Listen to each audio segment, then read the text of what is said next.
Va ora in onda la rassegna stampa. Ma certo, bisogna essere battaglieri già a quest'ora del mattino, signore e signori, mica moscettini. Senti sottofondo che va pensiero, Questa è roba buona dal vivo. Ma chi è che me l'ha spedito? Chi è? Enzo al Teatro dell'Opera di Roma. Enzo è uno che c'ha i soldi, Bravo, al Teatro dell'Opera di Roma. Faccelo sentire, tira sul cursore. Vai.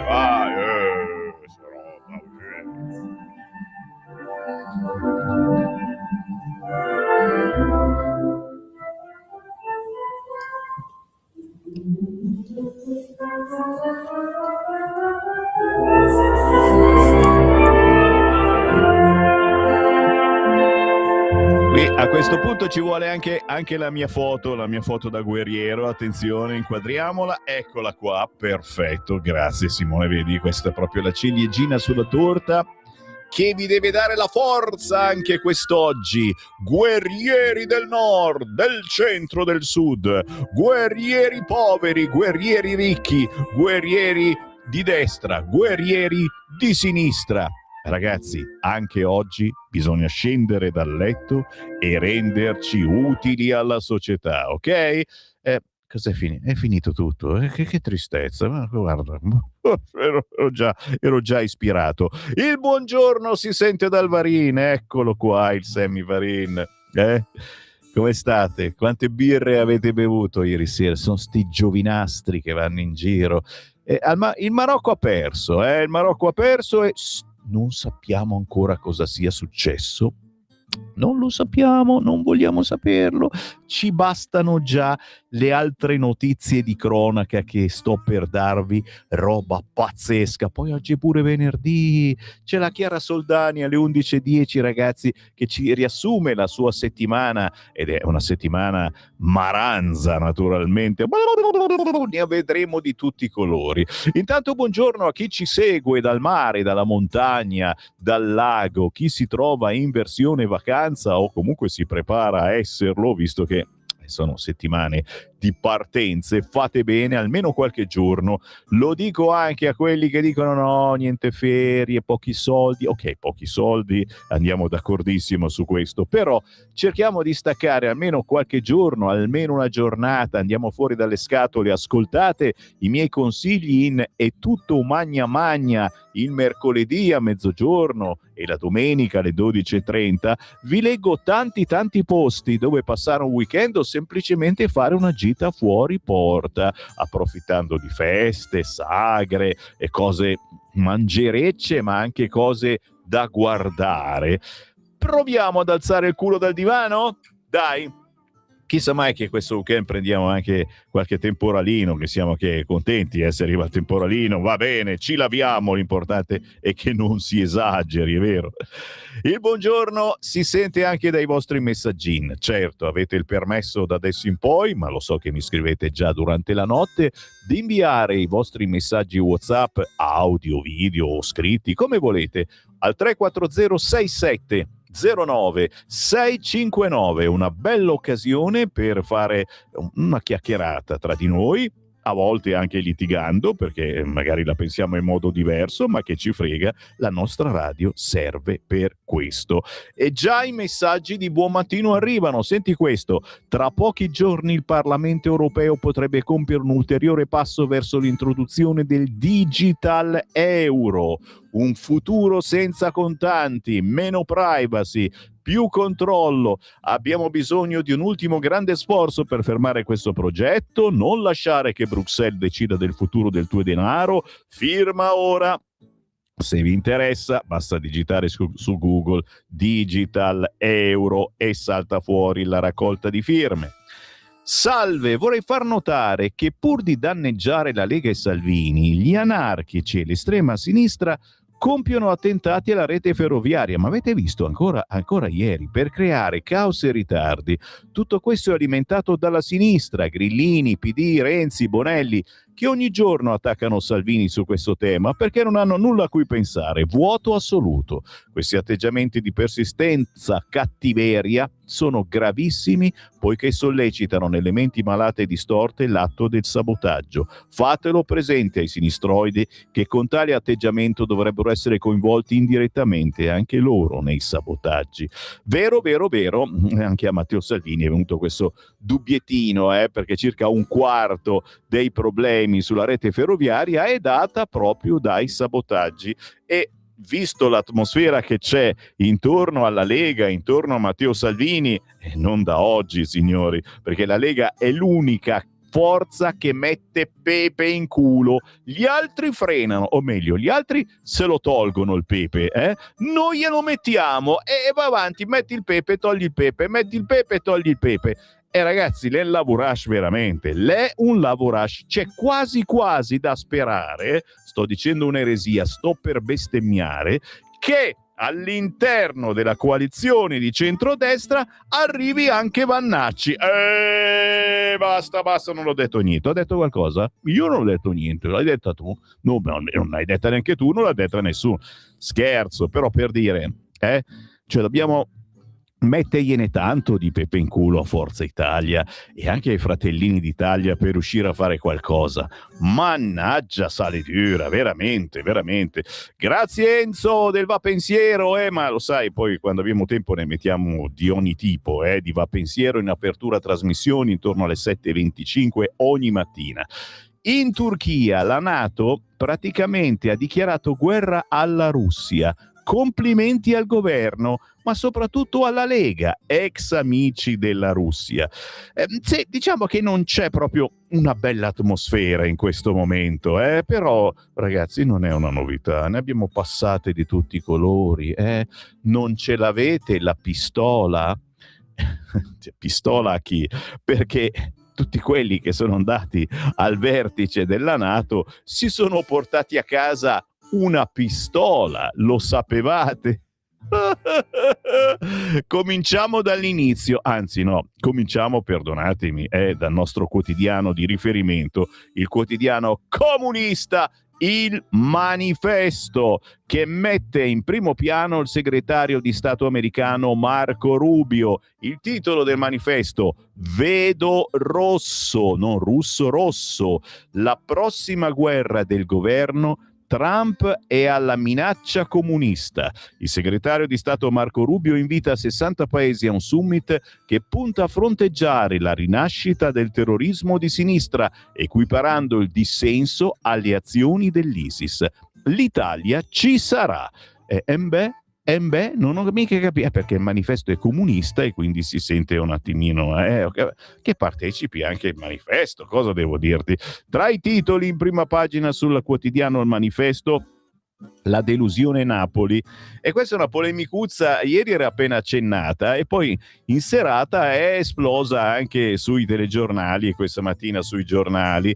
Si parla di centrosinistra, delusione Napoli, salta la piazza del 15 a Padova. Ufficialmente il secondo comizio dei leader di PD, 5 Stelle e AVS a Padova, previsto per il 15 luglio, salta perché alla Camera si voterà sulla legge elettorale, ma pesa la delusione per la prima mercoledì a Napoli. La destra Dem attacca Conte. La destra Dem, tu lo sapevi che esisteva una destra Dem? Attacca Conte dicendogli non vede le minacce russe. AVS lo difende, giusto il no al riarmo. Fatto sta, ragazzi, che persino nella loro piazza hanno litigato tra loro. È incredibile e chiaramente ci torniamo su questo argomento perché parecchi quotidiani oggi strizzano l'occhio simpaticamente a questi bravi che hanno litigato tra di loro. Andiamo sul Secolo d'Italia che giustamente dalla parte opposta politicamente, che ritorna su un altro degli argomenti che qualunque giornale compriate non se ne può non parlare, mentre qui con Sammy Varin ne parliamo poco, lo sapete, perché io sono assolutamente fuori posto, fuori moda, fuori tempo. Vi faccio una rassegna stampa che non esiste da nessun'altra parte perché non la infarcisco dei temi che gli altri riprendono per ore e ore. Ci passo soltanto. Il Secolo d'Italia apre questa mattina con bomba o non bomba. Sì, non è tanto originale, l'abbiamo già sentito, però è il refrain della canzone di Antonello Venditti, che guarda caso è comunista. Il mistero su Ranucci si infittisce. Fratelli d'Italia chiede che il giornalista chiarisca il legame con la Vitola. Amico sì, amico no, amico mio, ma che avete fatto? Che avete combinato? Ma io vi chiedo, siete tanto interessati a questa cosa? Devo dire, su molti quotidiani anche Pier Silvio Berlusconi, che col cuore in mano, signori, chiaramente io voglio bene a Pier Silvio, a Silvio, a tutti quanti, voglio bene a chiunque, voglio bene veramente, sono un francescano, però ste menate, ma è un mio parere personale, ste menate a cui dobbiamo assistere quando guardiamo il TG5, e allora poi ho girato su 6, e pure su 6, anche lì le menate di tutti si fanno, ci raccontano i bilanci, ci raccontano come sta andando, eccetera. Va bene, ma per 30 secondi, per un minuto, va bene. Ma sono andati avanti 10 minuti con sta roba, adesso Mediaset è in Europa, ma poi dice cose che non capiamo, non le capisco io, non le capite voi, ma non le capiscono neanche quelli che se ne intendono. Non c'è nessuno, chiedo per un amico, non c'è nessuno chi ha un po' di confidenza con Pier Silvio e che gli dice a Pier facciamo un'intervista sul giornale, su Libero, su un quotidiano e spieghiamo come sta andando bene Mediaset in Europa, i programmi, eccetera. Così la gente non capisce, soprattutto rubi minuti preziosi in un telegiornale che magari andrebbero, che so, a parlare di disabilità, di problematiche un attimino, no, stiamo zitti, ma cosa ce n'è? Lasciamolo fare. Vabbè, Pier Silvio Berlusconi ha detto però cose politiche, questa volta ha detto cose politiche, ma non ieri nel TG5. Vicino a Meloni dopo gli attacchi di Trump. Pier Silvio Berlusconi presenta i palinsesti di Mediaset, annuncia novità, non manca di discettare di politica, schierandosi al fianco di Giorgia Meloni nella polemica con Trump e dicendo che su Roberto Vannacci, sai cosa ha detto? Bisogna aspettare e analizzare i programmi, perché anche Vannacci farà dei programmi TV a quanto pare, e programmi elettorali, dai, e non la mera propaganda. Io sono orgoglioso di essere italiano, ha detto, e su questo penso che vada d'accordo con Vannacci. Che farà Pier Silvio Berlusconi? Domandina delle 7:43. Lo vedete sempre più vicino alla politica? Scrivetemi un messaggino, dai. 3406709 659, dai che ci divertiamo. Intanto molliamo certamente anche il Secolo d'Italia. Sto guardando, abbiamo visto qualche cosa, niente, ho avuto ogni tanto le traveggole, mi è sembrato di vedere un gatto. No, non era un gatto, non era neanche l'Unità, ragazzi, anche oggi senza l'Unità. Sai che mi sento veramente triste. Lo sapete, l'Unità ha fermato le uscite e pare che il PD lo stia comprando e speriamo, insomma, perché ho detto, quando chiude una testata, soprattutto se comunista, e Sansonetti è qua fuori da Bellerio che staziona giorno e notte, ma gli date qualcosa da mangiare ogni tanto? Vabbè, poi stasera va a Rete 4 sicuramente, certo, però a me spiace anche. Io scherzo, ma la gente che ci lavora, i colleghi giornalisti, professionisti, eccetera, speriamo di dare un futuro al quotidiano L'Unità, così come tiro l'acqua anche al nostro mulino, anche la nostra radio. Adesso non mi alzo per farvi vedere il sederino, ma abbiamo le pezze al culo anche noi. Quindi mi raccomando, se dovete scegliere se aiutare l'Unità o aiutare Radio Libertà, E no, vi lascio libero arbitrio. E noi abbiamo un conto corrente postale 37671294, 37671294, intestato a Radio Libertà, via Bellerio 41 Milano, con motivazione contributo volontario, ok? C'è poi anche il sito internet radiolibertà.net, in alto a destra dona ora, ed è facile darci una mano anche con quei famosi 5 euro. Poi, se volete aiutare l'unità, certamente per par condicio vi do assolutamente il permesso, non so come si possa fare, contattate il PD, ecco.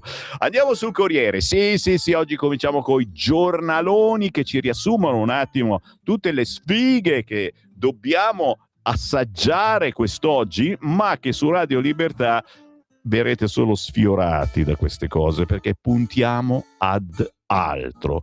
Il Corriere, in taglio alto: eliminato il Marocco, Mbappé prima sbaglia poi trascina la Francia. E qui naturalmente c'era chi veramente faceva il tifo per il Marocco, ho guardato benissimo, anche a Bologna mi hanno detto che c'erano mega schermi ovunque per far divertire i marocchini, d'altronde Bologna ormai è in mano loro. Ci collegheremo con Bologna questa mattina alle 11.45, abbiamo la nuova responsabile, nuovo segretario cittadino a Bologna, Valeria Gamberini, che ci dirà un attimo come si vive a Bologna e quali sono le problematiche e perché Bologna si distingue in tutta Italia e anche in Europa per vari motivi. Ne parliamo 11.45 qui su Radio Libertà. Iran, i raid bloccano Hormuz, siamo di nuovo fermi, signore e signori, si riaccende, si inasprisce il conflitto in Medio Oriente. Lo stretto di Hormuz è di nuovo chiuso dopo i raid americani sull'Iran, il traffico delle petroliere nel caos, a Teheran la sepoltura dell'Ayatollah Khamenei. Insomma, l'hanno fatto arrabbiare sto Khamenei nella bara, nel senso che tutti dovevano andare a fargli il funerale, e l'America cosa ha fatto per fargli dispetto? Ha bombardato i ponti dove dovevano passare le varie delegazioni, per cui ti immagini, hanno dovuto fare girettini su e giù per le montagne, e insomma è una roba poco rispettosa per un signore leader così importante morto. Nello stesso tempo, chiaramente, ora loro si vendicano bombardando le basi americane nella zona. Bene, anzi male. Intervista a Joshua Fischer oggi sul Corriere. Se in Germania vince l'AfD, l'Europa è finita. AfD, dice l'ex ministro tedesco Fischer, se arriva al potere nel paese più grande e importante del continente, l'Europa non ha futuro. Ecco qua la frasettina bella bella. Ma attenzione, la notizia forse più importante del giorno, e non è stata ancora commentata adeguatamente, e spero che lo commentiate voi, questo signore 27enne musulmano che è stato guardato da una ragazza 22enne, a quanto pare anche lei forse musulmana. Lei lo guarda, lui la sfregia dicendo: sono islamico. Cosa cazzo guardi? Sono uomo e musulmano, impreca alzando la voce, e poi la sfregia tirando fuori il coltello nel mezzanino della metropolitana Duomo in centro a Milano. Vittima una 22enne di origini marocchine che invano cerca di calmarlo e si copre il viso con le mani. Soccorsa dai passanti, la giovane è stata portata a policlinico, ha ferite sulla bocca e sulla guancia. Poco più in là i vigili fermano l'aggressore, un algerino di 27 anni clandestino in Italia, che poche ore prima era già stato arrestato e rilasciato. È chiaro che adesso la sinistra dirà che è colpa del governo, e noi diremo che è colpa della sinistra, di questi giudici, magistrati, PM, chiamateli come volete, di sinistra, mica tutti, ma molti, che liberano questi qua perché effettivamente non c'è pericolo, lo liberiamo, una denuncia e via andare. Che ne pensate, signori? 340 6709 659, dovete dirmi qualcosa. È solo di ieri la notizia che la Lega sta portando avanti una legge cattivissima verso queste persone. Queste persone perdono il diritto di stare in Italia, la cittadinanza, e quando quella non ce l'hanno come questo, signori, devono essere immediatamente rimpatriati. Basta con il buonismo, basta!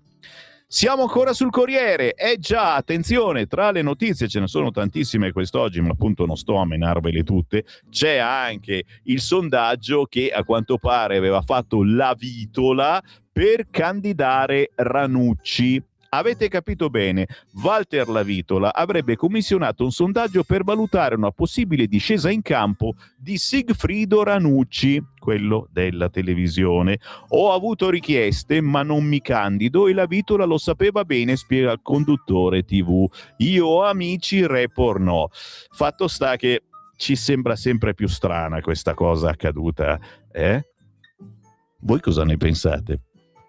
Allora, Ranucci a pelle ci sta antipatico, è comunque un bravo professionista, ha fatto indagini non soltanto sul centrodestra, adesso fai l'avvocato di Ranucci, Sammy Barì.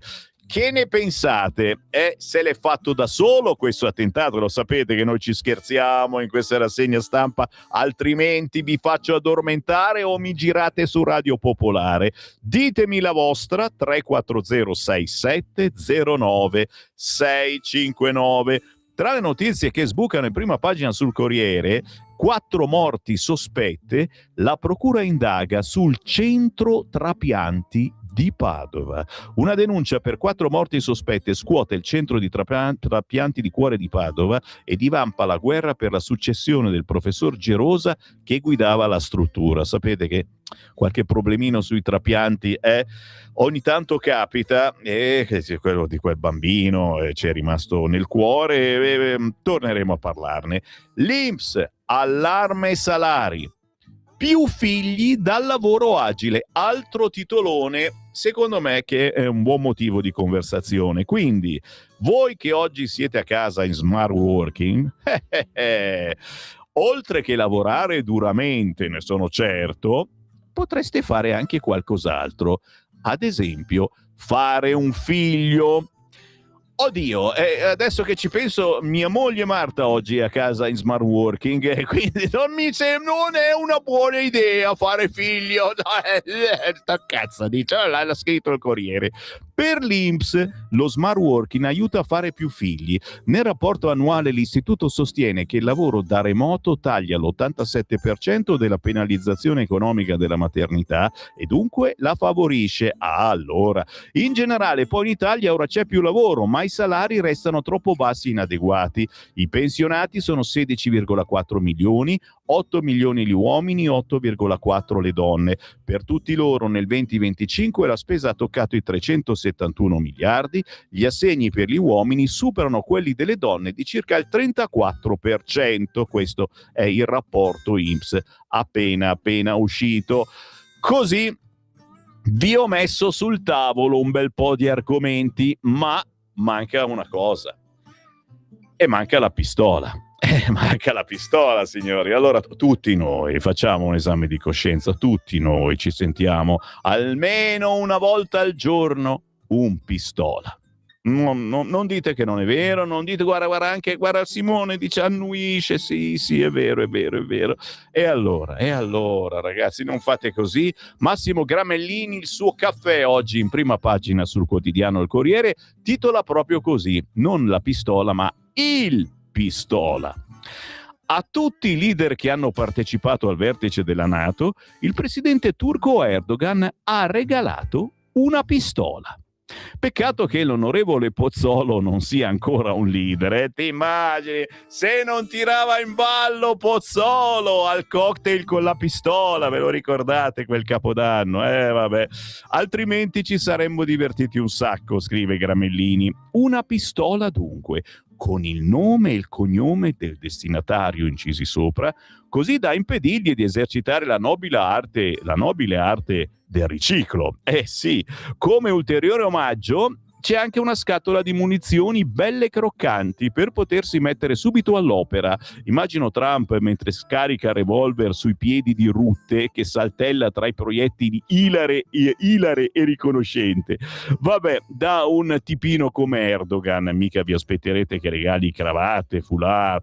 Però c'aveva un buon rapporto con la Meloni, ti ricordi che gli diceva devi smettere di fumare? E lei lo ha fatto. Però un'arma alla fine di un vertice dedicato alle armi ha il sapore di una dichiarazione di intenti. Basta moine da diplomatici, d'ora in poi tratteremo con la pistola sul tavolo. Ho un certo effetto, ma era la prima volta. Io mi ricordo che qualcun altro aveva regalato pistole. Mi sapete aiutare? O almeno lo ha fatto un europeo decadente e smidollato come il britannico Starmer, non a caso prossimo alla giubilazione, che ha lasciato un regalo in Turchia. Starmer non lo ha preso. Al virile Erdogan va comunque riconosciuto di non avere discriminato tra maschi e femmine. Anni fa non volle far sedere Ursula von der Leyen accanto a sé, invece stavolta ha rifilato una pistola pure a lei e a Giorgia Meloni, che l'ha regolarmente denunciata.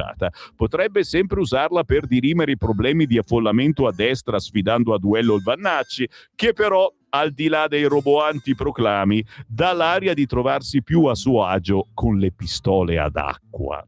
Scherza Massimo Gramellini, come stanno andando le Olimpiadi di Vannacci? Me lo sono perso. General Traditore, mi perdoni se la seguo poco, ma mi risulta difficile. Sai quando ti viene un po' da vomitare. Giro la pagina, signori, e infatti guardala qua, un'intera paginata dedicata alla pistola o a il pistola. Lasciarla ad Ankara o portarla in patria? La pistola regalata manda in crisi i leader dell'alleanza, e sono certo che questa sera ci saranno intere trasmissioni dedicate alla pistola o al pistola, e la domanda sarà, vedi, ormai sono un giornalista consumato anch'io, chi è il pistola? Chi fa da pistola? Giro la pagina, sono sempre sul Corriere e trovo il riscatto di Zelensky, ragazzi, non il ricatto, il riscatto di Zelensky. Pensate che un anno fa, dopo lo schiaffo alla Casa Bianca, la figura di M che aveva fatto, sembrava un leader finito.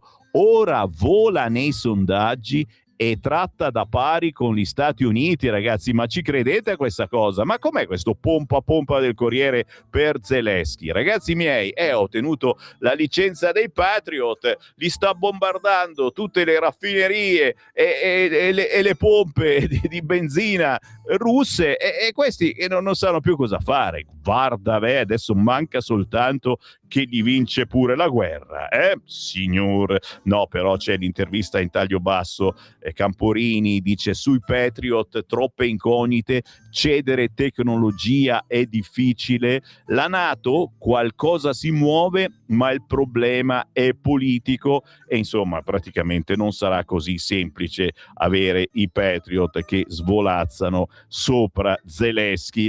Giro di nuovo la pagina, signori, attenzione, sempre a proposito di quello che si è deciso nel vertice NATO, la strategia, scrive Marco Galluzzo, terre rare, litio, grafite, i dossier di Meloni e gli investimenti per battere gli asiatici, le tabelle presentate ai membri della NATO, quindi vertice in Turchia, le spese per la difesa, e l'Italia si è presentata al summit con una percentuale del 2,8% del PIL investito in difesa e sicurezza, registrando un aumento dello 0,71 rispetto all'anno precedente.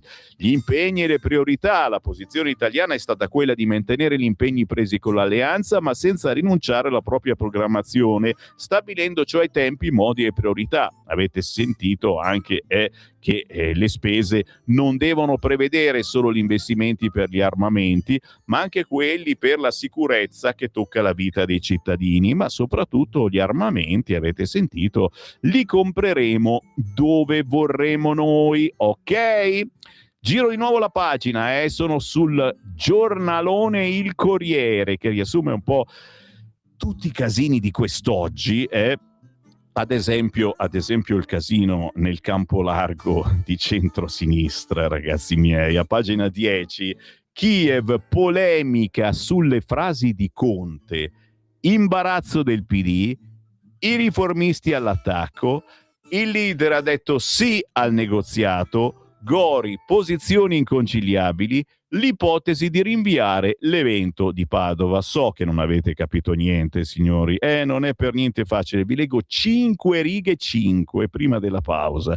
Se non capite non c'è nessun problema, sappiate soltanto che questo campo largo, che proprio avevano promesso l'altro giorno, non ci divideremo mai, eccetera, si è già diviso. Non si può certo dire che la manifestazione a Napoli del centrosinistra ristretto sia stata un successo, scrive il Corriere. Tant'è vero che i leader di PD, 5 Stelle e AVS stanno considerando il rinvio della seconda data, quella del 15 a Padova, o quantomeno l'ipotesi di fare un comizio al chiuso, sentite qua, onde evitare piazza vuota e incidenti. Vi basta questo? Direi di sì, cioè ragazzi miei, abbiamo un'occasione d'oro noi del centrodestra. Quale? Quella di urlare: amiamoci.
roba buona, altro che intelligenza artificiale. Lo so che vi vengono i dubbi, ormai abbiamo dubbi su qualunque cosa. Tra poco, attenzione, Mago Varin, i dubbi saranno anche sulle nostre voci.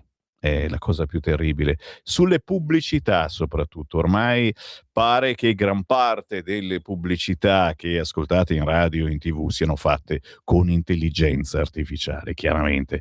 Noi speaker, noi doppiatori faremo la fame, semplicemente staremo lì a guardare il computerino che imita la nostra voce. Per fortuna ci sono associazioni con le quali è possibile depositare ognuno la propria voce in modo che non si possa imitarla. Santa polenta, buongiorno comunque al figlio del mare. Abbiamo ascoltato questo pezzo di Paul Robino che ci ha tenuto compagnia in questa bellissima estate calda, ma tranquilli. Pensate poi quando arriverà il freddo. Moriremo di freddo tutti quanti, no? Godiamo di questo caldo, cerchiamo chiaramente, soprattutto se siete anziani o cardiopatici come me, non usciamo negli orari peggiori, cerchiamo di uscire, sì, a quest'ora del mattino va benissimo, poi a una certa ora ci rintaniamo in casa, magari invitiamo degli amici a giocare a carte o quei giochi in scatola bellissimi, a Monopoli, a bere come fa Simone, certo, naturalmente con un bel ventilatore o con un'arietta condizionata che penso sarebbe ora di acquistare. È uscito su Repubblica il dato che riguarda la sanità, la graduatoria del Ministero, signori. La classifica vede il Veneto con l'assistenza migliore. Sul podio Emilia e Toscana, sale la Lombardia, il Sud resta indietro e c'è un motivo per cui voi del Sud venite a curarvi qui da noi, ma noi vi ospitiamo molto volentieri. Questa è l'apertura di Repubblica, mentre il Corriere è ancora su Hormuz che torna chiuso alla paralisi dopo i raid. Israele agli Stati Uniti, l'Iran ha un nuovo piano per uccidere Trump e ti immagini adesso Bibi è pronto a ricominciare a sparare, a distruggere, ad ammazzare. Bene, anzi malissimo. Andiamo sui WhatsApp e vediamo i nostri ascoltatori. Siete sveglissimi al 340-6709-659. Eccolo qua. Mi perdoni, dov'è il problema? Basta cambiare canale, zio Kennedy. Zio Kennedy, dici che è un'imprecazione, Simone. Zio Kennedy è un'imprecazione. Zio Kennedy, zio caro, zio buon, si diceva un tempo, adesso lo chiamano Kennedy. Sì, sono d'accordo, spero non parlassi della mia trasmissione. No, si cambia canale, certo, quando ti fanno rivedere la replica di Ranucci, e tra poco vedremo alcuni titoli che commentano questa decisione della Rai, si cambia canale. È chiaro che se davvero avevano in mente di farlo entrare in politica, tu dici, ma che novità è questa? Ma sono entrati tutti in politica, ragazzi, belli e brutti, sindacalisti, conduttori, ma persino Gerry Scotti, ve lo ricordate? Con i socialisti era stato eletto, è rimasto lì qualche anno, poi ha detto lasciamo stare. Sammy, Pier Silvio in politica sarebbe un nuovo Casini, petulante, molto meglio Vannacci, perché anche Forza Italia tradisce spesso e tra i due traditori scelgo Vannacci. Adesso non c'è che l'imbarazzo della scelta, tra i traditori scegliamo questo. Guarda, Pier Silvio, ti dico, ieri mi ha fatto impressione perché ogni tanto le fanno ste cose sul TG5 che ti raccontano la rava, la fava, come sta andando, finché si fermano agli ascolti. Ci sta a dire è premiata la trasmissione di Gerry Scotti, il programma più ascoltato, ma qui sono andati nel tecnico, hanno detto cose di cui nessuno capiva assolutamente nulla e nessun programmatore, nessun regista, nessun ha osato dire niente. Cioè, però io mi scuso, ragazzi, ma sai, se avevi una lontana motivazione di andare su Mediaset, Sammy, ti sei tagliato le gambe. Però parlo da persona normale che ha fatto, certo, molta radio, un po' di televisione, sì, però, ok, le persone normali queste cose non le capiscono. Punto. Poi, se piace fare questa cosa, ti immagini se entra in politica.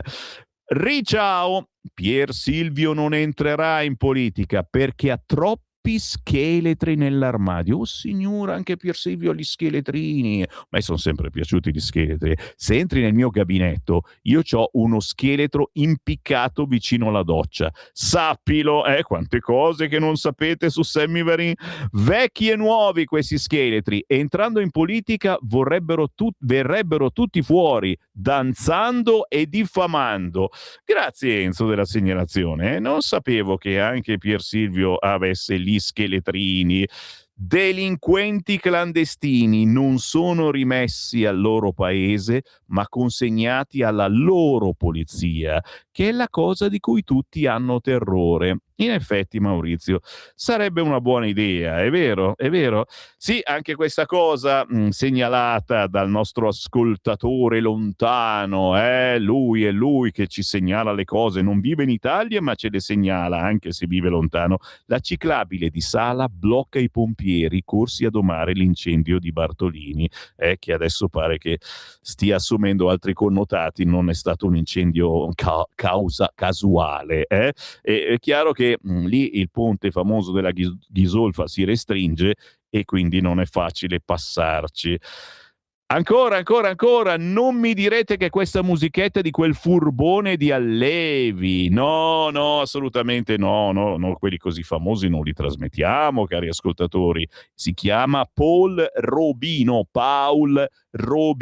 da cercare su internet, ok? Quelli famosi, con tutto rispetto chiaramente per Allevi, grandissimo, non li trasmettiamo, rarissimamente lo facciamo, solo se esce qualcosa di nuovo vi diciamo sì, è uscito, proprio perché ogni mezz'ora cerchiamo di dare spazio agli sconosciuti, a volte bravissimi, a volte meno bravi, però ti dico, essendo questa una radio che si chiama Libertà, veramente mi sento in dovere almeno di dirvi che esistono. Poi chiaro, se non vi interessano, amici come prima. Un'altra cosa che non vi interessa, sicuramente non vi interessa, sì, che farà mai Dibba? Alessandro Di Battista, signori, e si comincia a tirar fuori abbastanza spesso questo personaggio, già, fa capolino su parecchi quotidiani. Claudio Bozza oggi sul Corriere scrive: Dibba al bivio, i timori a sinistra per un effetto Vannacci. Cioè, praticamente, se Dibba dovesse rientrare in politica, sarebbe il Vannacci della sinistra. L'ex 5 Stelle potrebbe trasformare la sua associazione in partito. Dibba si farà partito? Alessandro Di Battista, tribuno orfano di Beppe Grillo e antisistema con discreto seguito, è sempre più accreditato come il possibile Vannacci di sinistra alle prossime elezioni politiche. Un alter ego del generale, insomma, ma come guastafeste del campo largo. Sì, se Vannacci è il guastafeste del centrodestra, Dibba è guastafeste del campo largo a sinistra. Dragare voti al Movimento 5 Stelle, suo ex partito, e pure a sinistra, senza disdegnare i consensi rossobruni.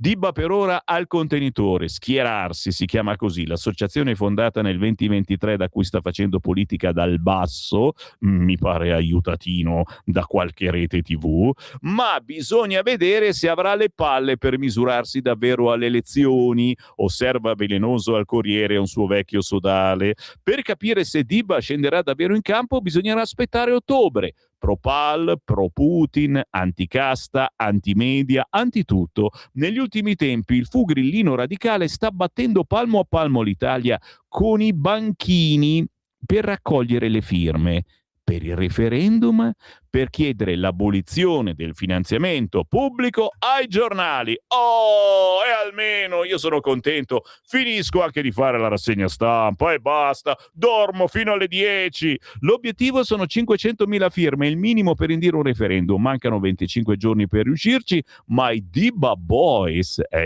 Dibba Boys and Girl, e i Dibba Travon, non ci sono i Dibba Travon, Dibba Gay, Dibba Lesbic, non sono sono specificati. Ai ai ai. Sono a buon punto. Un'asticella importante che, se verrà superata, aumenterà le pressioni su Ale, perché allora la macchina dei volontari di schierarsi, guidata da Luca Di Giuseppe, abile smanettone trentenne specializzato nella costruzione di campagne di comunicazione politica, potrebbe chiedere con forza di Battista di candidarsi, forte appunto di questa base da 500.000 di persone che vuole chiudere tutti i giornali. No, chiudere il finanziamento pubblico, ci mancherebbe altro, cosa giustissima che quasi quasi vado a firmare anch'io, no? E Sammy Varin poi si mette a fare la rassegna stampa gomblottista, cioè solo quello che scrive, la bussola quotidiana e tutte quelle cose di scherzo, ci mancherebbe. So che siete moltissimi che seguite questi siti un po' gomblo e che vi arrabbiate con me perché non leggo quelle notizie, ma questa chiamasi rassegna stampa e io devo andare sulla stampa. Santa polenta, è dura, è dura. Stamattina è veramente dura, c'è un fracco di roba da leggere, soprattutto è tutta qua. Il Corriere, paginone che non posso fare a meno di ragazzi, c'è la foto di Salvini, c'è la foto di Molinari. Cosa faccio? Non ve la leggo, ma sei scemo? Legge elettorale, sfida sulle preferenze, e la frase di Salvini agita il centrodestra. Oh mamma mia, cosa mai avrà detto Matteo Salvini? La clessidra sta finendo la sabbia. Oh signore, iniziamo con la poesia. La clessidra, chi è che scrive questo articolo? Chi è? Cesare Zapperi, sempre lui. La clessidra sta finendo la sabbia. E rigiriamola, che cazzo. Per la presentazione degli emendamenti al testo della nuova legge elettorale c'è tempo fino al lunedì 13. E sulle preferenze nella maggioranza di centrodestra siamo fermi al muro contro muro. Da un lato Fratelli d'Italia, noi moderati, che le vogliono le preferenze, dall'altro Forza Italia e Lega che non ne vogliono sapere.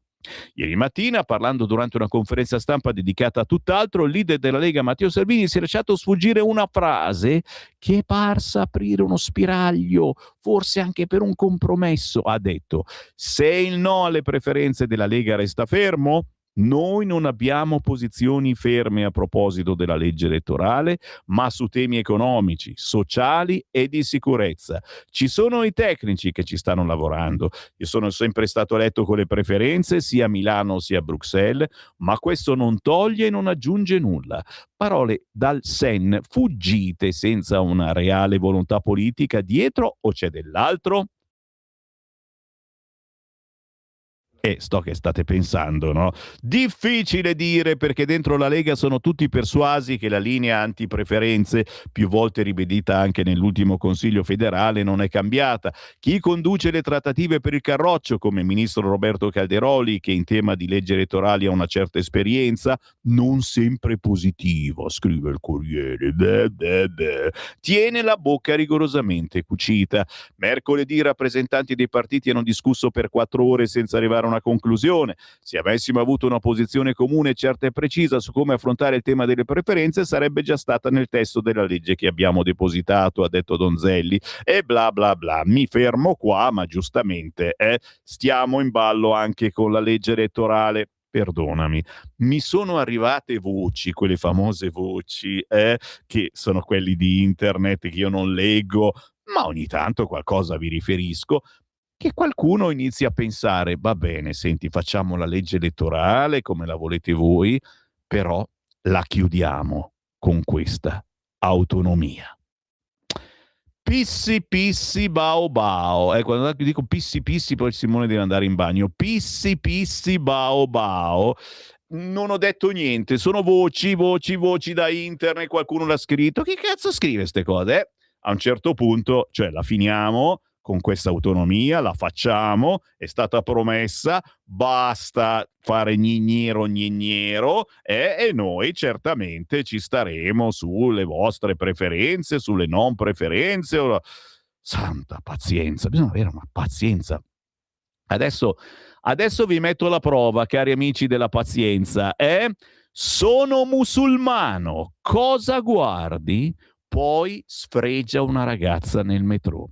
Milano, agguato alla stazione Duomo, era stato arrestato all'alba di quel giorno e poi rilasciato. Salvini attacca.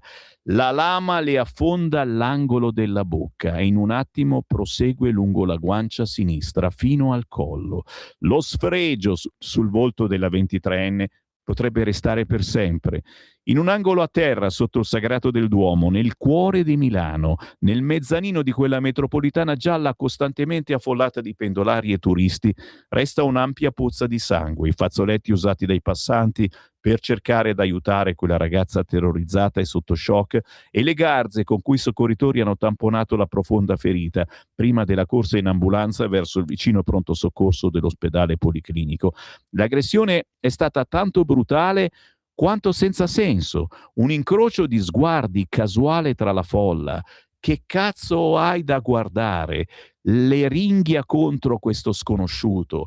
Un testimone avrebbe raccontato poi che quell'uomo che appariva fuori di sé avrebbe anche aggiunto: sei una donna e io sono un uomo e sono musulmano, non mi devi guardare.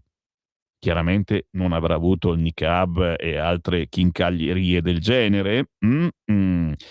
A rivolgerle quelle parole minacciose e cariche di rabbia, Mohamed Saidi, 27enne algerino, incensurato, irregolare e senza fissa dimora, che la prende di mira mentre lei, giovane marocchina, in compagnia di amici e amiche, dopo una passeggiata in centro poco prima delle 16, le 4 del pomeriggio di ieri, stava aspettando l'arrivo del primo treno della linea 3 verso Comasina, quello che veniva verso di noi.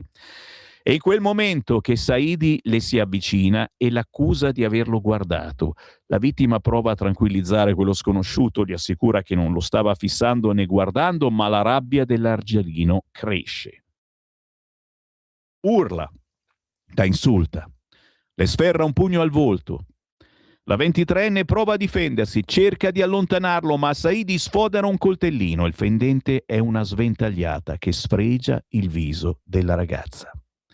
Il 27enne viene arrestato a poche centinaia di metri da là. Il suo tentativo di fuga gli permette di guadagnare la luce e di allontanarsi lungo l'altrettanta affollata passeggiata in via Torino, ma dura neanche 200 metri. Il caos sulla banchina del metro ha attirato l'attenzione di una pattuglia della polizia locale che si è messa all'inseguimento dell'aggressore fino a bloccarlo. Gli agenti della locale, guidati dal comandante Mirabelli, lo hanno arrestato in flagranza su disposizione della PM di turno Ferraiuolo. All'alba Saidi era già stato arrestato dalle volanti della questura per tentato furto aggravato. Giudicato per direttissima in mattinata, era stato rilasciato con un divieto di dimora a Milano, chiaramente rispettato. Solo poche ore dopo Saidi aggredirà però brutalmente la ragazza in metro. Per lui ora l'accusa è sfregio permanente al viso. Mi fermo. O vado avanti? Poi chiaramente ci sono le valutazioni. Se siete ben pensanti direte che, poverino, non lo abbiamo aiutato questo personaggio a integrarsi. Interviene il vice premier Matteo Salvini, arrestato stanotte per furto, scarcerato stamattina. Ringraziamo il giudice che ha liberato questo delinquente, scrive in un post il leader leghista. Per il capogruppo alla Camera di Fratelli d'Italia Bignami, quello che è accaduto è un fatto gravissimo che impone una risposta ferma dello Stato, espulsione immediata. Esprime vicinanza alla vittima il segretario metropolitano del PD Capelli, che dice: il diritto delle donne di vivere senza paura è per noi una battaglia fondamentale. E io naturalmente sono qui a dire: la possiamo fare insieme questa battaglia? Centrodestra e centrosinistra? Mi date un cenno di risposta, ascoltatori? Sveglia 340 67 09 659. Cosa ne facciamo di questo marocchino? Lo ripeto, cosa ne facciamo di questo marocchino? E mentre voi mi scrivete, io vi mando un pezzo potentissimo che si intitola Fatti di cronaca, che l'ho mandato anche ieri, un pezzo chiaramente che nessuna radio passa perché è assolutamente intrasmettibile e anche, ve l'ho detto, esagerato, un po' come quel film che adesso qualcuno vuole proiettare a Milano, c'è Maretta qua a Milano, lo vogliono proiettare quel film censurato in Germania e in tutta Europa, già, il vigilante, aia, Citizen Vigilante, lo vogliono proiettare a Milano, film esagerato da cui si prendono le distanze, ma sappiate che i cittadini covano questa incazzatura verso chi, e sono purtroppo quasi sempre loro, si macchia di gravi reati. Sentite questo pezzo, Fatti di cronaca, proprio come quelli che vi ho appena letto, di Roberto Bocchetti, pesantissimo.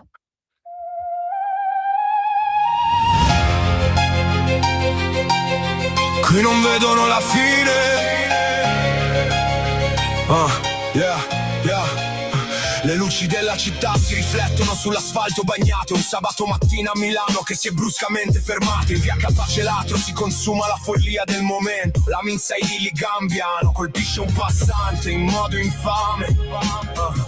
Senza un pentimento. 20 coltellate nella schiena, ha detto pure che lo vuol rifare. Non mettetelo a marcire in galera per poi buttare la chiave, perché lo dovremo mantenere a vita con le nostre tasse. Meglio un colpo di pistola dritto nel cervello, o meglio una bella corda, impiccatelo a Loreto. Le volanti della questura corrono a sirene spiegate, ma sono prese d'assalto da baby gang armate. E sono fatti di cronaca scritti sopra i giornali, pagine piene di rabbia e di destini uguali. Le strade gridano forte in questa notte scura, mentre cerchiamo risposte dentro la nostra paura. Dimmi dove andremo se non c'è più un confine, a questa violenza che non vede la fine. I fogli si chiudono ma il rumore resta nell'aria, una storia che si ripete identica e amara. Le sirene si spengono lentamente in fondo alla via, mentre la cronaca lascia il posto alla follia.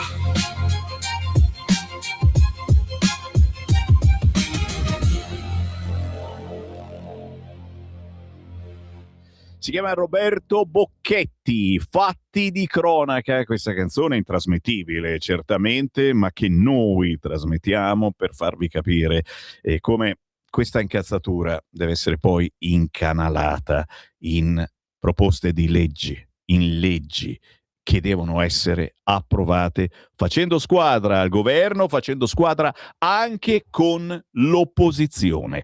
Che ne pensate? 340 6709 659. Questa è una radio come nessun'altra, il format di questa trasmissione non lo può fare nessun altro. Noi lo possiamo fare grazie a chi ci dirige, naturalmente, grazie a chi ci dà una mano anche economicamente attraverso il conto corrente postale 37671294 intestato a Radio Libertà, attraverso il sito internet radiolibertà.net cliccando in alto a destra dona ora. Molliamo il Corriere, signori, andiamo per un attimo, solo un attimo, sul Fatto Quotidiano. Eccolo qua, fanno finta di niente, firulì firulà, centropagina, la vitola, i giornalisti e lo strano sondaggio. Bomba Ranucci, nel locale si preparava la candidatura. Mieli e Cappellini, Walter li consultò sulle domande per testare il volto di Report come capo del centro-sinistra senza il suo nome. Tra le dichiarazioni in prima pagina, cambiando argomento, solo Starmer dice no, Erdogan regala la pistola, Meloni la porta a Chigi. Sito web censurato, anticorruzione, bavaglio ucraino su fratello del numero 1, ma soprattutto anche qui parla Pier Silvio Bö, Vannacci molto efficace, Meloni valuti l'accordo, è un virgolettato. Tan, ta, da, da. E anche qui insomma un Pier Silvio che dà consigli sulla politica. 340 6709 659, è il caso di commentare, mi sa. Vado sul Giornale, grandi manovre dietro l'attentato, giornalisti, sondaggi e trame Chi voleva Ranucci premier? La Vitola, che stava per fuggire, testò il conduttore come leader di sinistra. Le conferme di Mieli e Cappellini. Insomma, Sigfrido Ranucci poteva essere, sembra a sua insaputa, il leader del centro-sinistra. Qualcuno aveva identificato in lui l'outsider per dare al campo largo la possibilità di competere contro una destra che, se non fa un errore, è difficile da abbattere. Virgolettato. Questa è la prima pagina del quotidiano Il Giornale, mentre di spalla la nuova legge sui migranti. Meloni rivendica l'ok sui migranti, l'Unione Europea segue il modello Italia. Nuova stretta del governo sui migranti, e su questo, ragazzi, dobbiamo fare squadra. Avete sentito quella canzone di prima? Io non voglio che accadano queste cose, non voglio che diventiamo giustizieri come nel film Citizen Vigilante, no. Il disegno di legge sull'immigrazione incassa l'ok del Consiglio dei Ministri, un testo composto da 17 articoli che comprende nuove misure, e se non le sapete tra poco le leggiamo. Pier Silvio indica il suo sindaco. Milano, spero in un tecnico. Pier Silvio parla, e come se parla? Ieri sera ci ha fatto il torrone, ce l'ha menata sulla situazione economica, le strategie di Mediaset, che non ce ne fregava niente, però ha detto anche altre cose, ed eccola la pistola, ragazzi. Più che una pistola, è un pistolone. Il vertice della NATO, Ankara, la pistola regalata a Erdogan ai leader al vertice NATO, regalo di pace turco. La pistola del sultano imbarazza i potenti, e non fate la battuta su Pozzolo, veramente, andare ai cocktail con la pistola, e si va anche al vertice della NATO con la pistola. Ci fermiamo, sono le 8:31, va bene, arriva la pubblicità, le previsioni del tempo, ma soprattutto arriva la canzone indipendente che ogni mezz'ora vi lancio. Oggi ascoltiamo un bel rifacimento da parte di Shard di una storica canzone, ve la ricordate? I bambini fanno oh?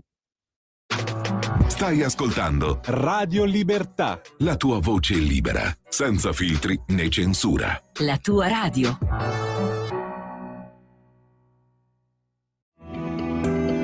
Il meteo.it presenta le previsioni del giorno.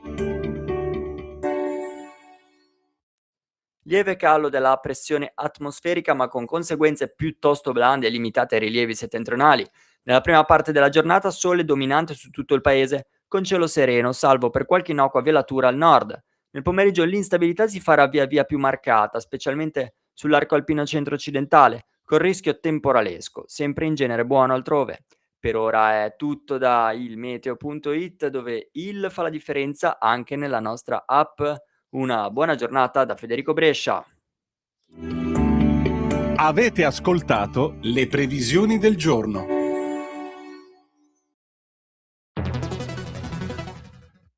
C'è chi te la racconta sbagliata e chi te la racconta male. C'è chi te la racconta tagliata e chi te la racconta al contrario e chi non te la racconta affatto. QDS te la racconta giusta. Ogni giorno la tua terra, il suo presente, le sue attese, la sua volontà di rinascita. Leggi, abbonati, scegli il Quotidiano di Sicilia. L'informazione giusta per crescere insieme.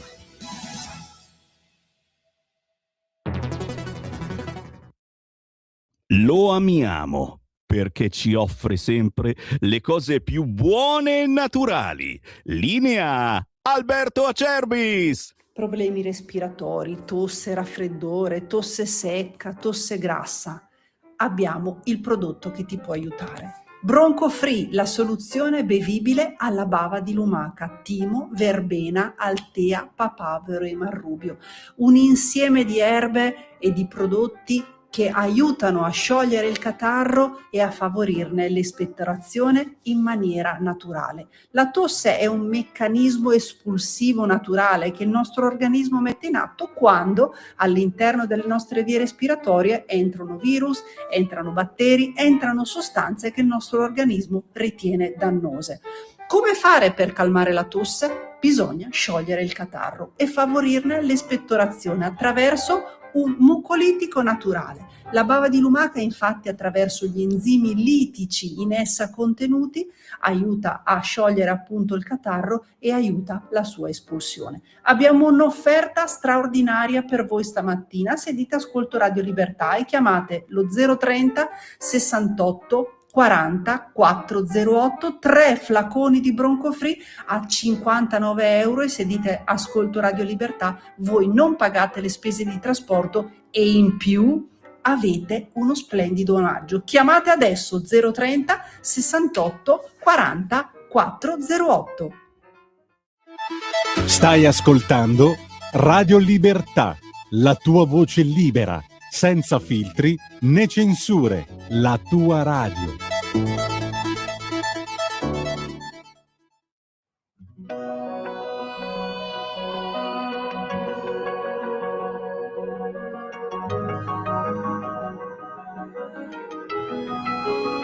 Quando i bambini fanno oh, c'è un topolino, mentre i bambini fanno oh, c'è un cagnolino. Se c'è una cosa che ora so e che mai più io rivedrò, è un lupo nero che dà un bacino a un agnellino. Tutti i bambini fanno oh, dammi la mano perché mi lasci solo. Sai che da soli non si può, senza qualcuno, nessuno, diventare un uomo. Per una bambola robot, magari litigare un po', ma col ditino, ad alta voce, almeno loro, fanno la pace.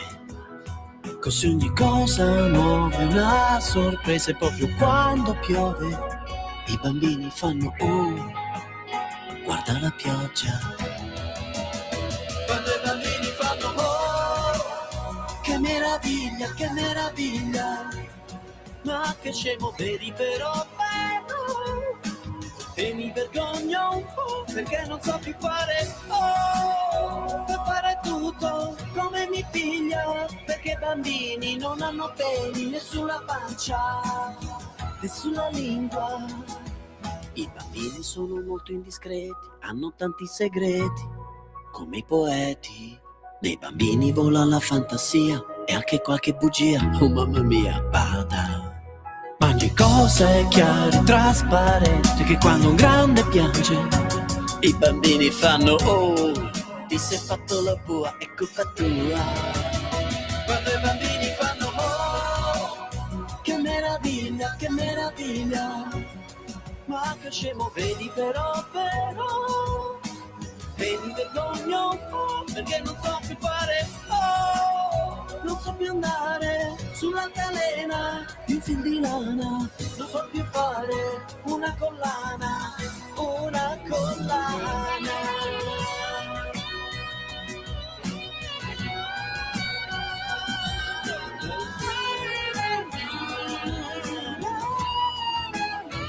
Che cretini fanno, che cretini fanno, che cretini fanno, oh, tutto resta uguale, ma se i bambini fanno, oh, basta la vocale, io mi vergogno un po', invece i grandi fanno, no, io chiedo asilo, come leoni, io voglio andare a gattoni. E ognuno è perfetto, uguale colore, e vive pazzi che hanno capito cos'è l'amore. Tutto un fumetto, strane parole che io non ho letto. Voglio tornare a fare oh,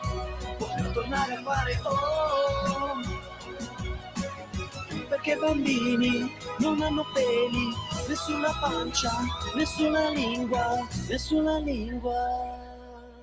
Bravo, bravissimo Shard, S-H-A-R-D, Shard ci ha regalato questo bellissimo remake di I bambini fanno oh, storica canzone di Povia, completamente dimenticata dalle radio. Pensate che fu fuori gara a Sanremo 2005, ma per 20 settimane fu la numero 1 nelle classifiche italiane, certificato 7 volte disco di platino. L'anno successivo, il 2006, Povia avrebbe vinto Sanremo con Vorrei avere il becco, ricordate? Una canzone sulla famiglia praticamente, cose belle, bellissime, che ai tempi si potevano dire. Nel 2010 finalista con La Verità, ispirato al delicato tema dell'eutanasia, prima di essere definitivamente censurato dall'avvento della cultura ben pensante. Perché? Perché nel 2009 fu al secondo posto, ma vinse anche il premio Sala Stampa TV con la canzone Luca era gay. Nel 2009, cioè sembra 40 anni fa, nel 2009 avrebbe vinto Sanremo, lo ha davvero vinto, me lo chiedo, perché poi non si è poi più potuto vedere in televisione. È partita una musichetta. Pompa pompa, sì, perché vuole sentirsela il nostro regista. Capite? Cioè, dopo quel pezzo, Luca era gay, Povia continua a girare in tutta Italia, fa spettacoli ovunque, però in TV non ci va più. Perché? E io dico, non è che quest'anno magari avviene il miracolo, visto che non c'è più il solito conduttore, eccetera, ma adesso ritorna Amadeus in Rai, non è che fanno un duetto loro due. Vabbè, tutti zitti, questo per dirvi la censura che cos'è e come soprattutto siamo stati invasi da ben pensanti woke. Canzoni come Luca era gay non si possono più trasmettere, e infatti noi abbiamo messo I bambini fanno altrettanto bella. Buongiorno da Sammy Varin, grazie Shard, grazie a tutti quelli che ci stanno scrivendo al 340 6709 659. Lo sapete, non mi muovo di qua finché non ve li ho letti tutti. Il Preostino Pier Silvio: è una noia, mi sembra un predicatore tutti i giorni sul telegiornale, anch'io non lo capisco, ma noi lo amiamo assolutamente, sì, ci mancherebbe, perché nel centrodestra, se altrimenti chi c'è? Cioè, vabbè, Salvini chiaramente al ministro dell'interno non ce lo toglie nessuno. Vannacci dove lo mandiamo? Lo mandiamo ministro degli esteri? Sì, anche quello purtroppo sarà così. E cos'altro rimane? Punto di domanda. Ditemelo se avete idee. 340 6709 659. Lupi, naturalmente, sindaco di Milano. Così siamo messi. Gianlu da Carnate, caro Semmi, espellerlo è troppo poco. Bisogna dare un segnale, dargli una pena esemplare. Diamo alle nostre forze dell'ordine più libertà di movimento. Cambiare le regole? Sì, a me piacerebbe, però poi, sai, si rischia poi di fare come le varie polizie in America. Che ne pensate? 340 6709 659. Io l'unica cosa che cambierei, perdonatemi, non ne capisco niente, io cambierei le regole di ingaggio per l'esercito, quello che è in piazze, strade, stazioni a fare la guardia, perché mi sembra impossibile. Anche fuori dalla nostra sede c'è l'esercito, che ringraziamo ogni giorno, e gli portiamo anche i cioccolatini e le brioche, grazie al nostro Marco, lui la trasmissione che fa il mercoledì pomeriggio, Lega e dintorni, il Marco Grimoldi, prima di venire qui a condurre passa dalle guardie qua fuori e li porta al regalino, grandissimo. No, dico, cambiare le regole di ingaggio, in modo che se succede qualcosa, solo se ce n'è bisogno chiaramente, possano agire, che non vuol dire sparacchiare a destra e a sinistra, possano almeno agire, perché quello che so è che loro non possono fare niente, cioè devono chiamare la polizia, i carabinieri, i vigili per qualunque cosa. Mi potete smentire? Mi piacerebbe tanto, vi prego, smentitemi. 340 6709 659. Sono sicuro che tra i miei ascoltatori in questo momento c'è anche qualcuno che milita nell'esercito. Mi fate un messaggino anonimo, ci mancherebbe altro. Mediaset ha il monopolio delle TV. Pier Silvio non mi piace proprio, un uomo che quando parla mi dà l'idea di un budino. Oddio, il budino è buono, però io mangerei solo budini, anch'io assomiglio a un budino. Dibba non è di sinistra, dice questa. al marocchino, sì, adesso ha sentito la canzone, gli si spara in testa così gli altri non lo faranno mai più. Ragazza mia, siamo un paese evoluto, noi ci siamo evoluti, per cui lo arrestiamo e lo rimandiamo nel suo paese. Il problema è che tutto questo non sempre è possibile, gli accordi internazionali, i giudici che dicono c'ha la tosse, è gay, non si può espellere, e chiaramente i soldi che ci vogliono per espellerlo, perché non lo metti sull'aereo e se ne va, bisogna accompagnarlo. Si fa come fanno a casa loro, in Marocco. Ma è normale che la pena di morte l'abbiano loro e noi no? Punto di domanda. Vedo che vi sto facendo arrabbiare e a me piace questa cosa, perché vuol dire che servo, capito? Cioè, questa trasmissione è riuscita a infervorarvi. Vi mando anche quest'audio, allora. Sentiamo l'audio. Ciao Sammy, sono Oi. Marco da Mantova. Mi ha colpito questa vicenda della ragazza marocchina di 23 anni che è stata sfregiata da quel criminale. Ma torniamo sempre lì, noi non conosciamo le usanze e le abitudini dei musulmani. Il fatto di portare un coltello in tasca è una buona regola per un buon musulmano, ma anche quello che una donna non deve guardare un uomo. È tutto scritto nel Corano, perché la donna non può scegliere. Ti racconto questa vicenda breve. Una mia amica ha a sua volta una collega di lavoro che ha una figlia di 19 anni. Qui indietro la mia amica ha accompagnato la signora con l'amica e la figlia, e c'era suo marito che li stava aspettando in macchina, ovviamente musulmano, queste sono musulmane. Quando lui si è voltato dall'altra parte e la collega ha spiegato alla mia amica che gli uomini non possono guardare le donne secondo il Corano, perché sono peccaminose, capito? Ultima cosa, le preferenze. La preferenza è una fregatura, è il dito e la luna. Allora, volete le preferenze? Ma tanto le decideranno sempre le segreterie dei partiti, quindi non cambia niente. Ciao Sam. È vero, e anche sul Corano, e anche questo è tutto vero. La donna comunque dovrebbe essere tutta fasciata, non farsi assolutamente vedere e intravedere. Il problema è che qua siamo in un altro paese, ci sono altre abitudini. Buongiorno Sammy, è possibile avere il film di Citizen Vigilante? Vedi, ho smosso. Sì, chiaro, scrivetemi 340 6709 659. Ora, durante la pubblicità, eccetera, ve lo mando. È comunque su YouTube. Scrivete Citizen Vigilante. C'è in varie versioni. Purtroppo non è in italiano, perché appunto non è uscito neanche in Italia. È stato censurato in gran parte d'Europa, ma ci sono. Potete mettervi, se non ci sono, i sottotitoli.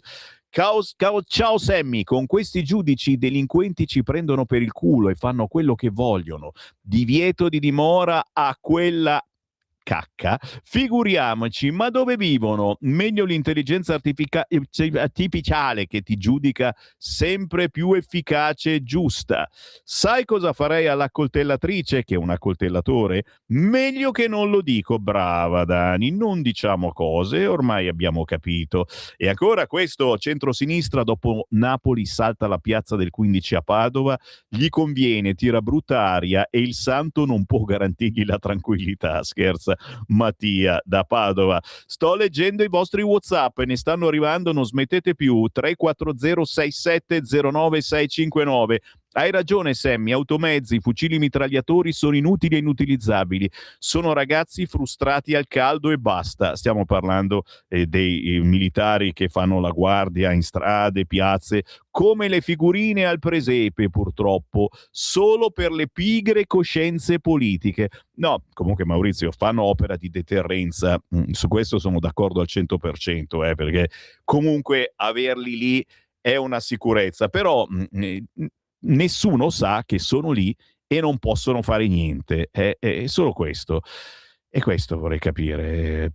Buongiorno, io spenderei volentieri 600 euro anche a rate per mandarlo indietro, questo sfregiatore di questa povera ragazza, rimandarlo nel suo paese natale, con tanto di controllo che non rimetta più piede in Italia. Questa è la vera certezza della pena, che almeno lui non possa più delinquere. Doria di Macerata. Brava Doria, alla fine Paghiamo noi? Ma quasi quasi ci faccio anch'io un pensierino. Che ne pensate? Buongiorno Radio Libertà, potrei gentilmente avere il film censurato dal vigilante di cui parlava Sammy? Ma certo, caro ascoltatore, lo so, posso capire la vostra arrabbiatura, è un film da non seguire. Il giustiziere della notte, ve lo ricordate? Bronson, eccetera, li abbiamo un po' guardati. Non dobbiamo essere anche noi giustizieri, ma dobbiamo spronare la politica, che sia di destra che sia di sinistra, a fare buone leggi e soprattutto convincere giudici e magistrati che purtroppo bisogna applicarle, perché altrimenti questi escono dopo 5 minuti e fanno le stesse cose di prima. C'è il Qui Parlamento? Linea a Tilde Minasi. Qui Parlamento. Grazie Presidente, colleghi, Governo. Il provvedimento che oggi siamo chiamati a discutere affronta uno dei bisogni più sentiti e più urgenti del nostro Paese, appunto quello della casa, che non rappresenta semplicemente un bene materiale, ma significa sicurezza, significa dignità, stabilità, famiglia e futuro.